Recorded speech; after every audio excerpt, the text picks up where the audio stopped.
গতকাল ছিল জগন্নাথ প্রভুর স্নানযাত্রার দিন।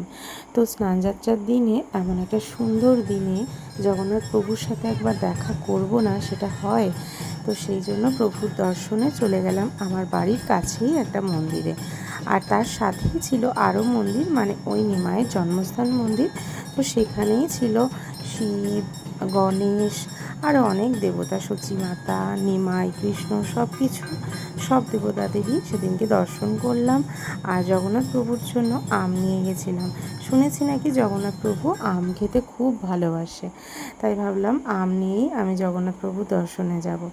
আর সেই দিনটাতে আমাদের নবদ্বীপে যে পোড়া মায়েরও জন্মদিন। দেখো না মন্দিরটাকে কত সুন্দর করে ডেকোরেশন করিয়েছে।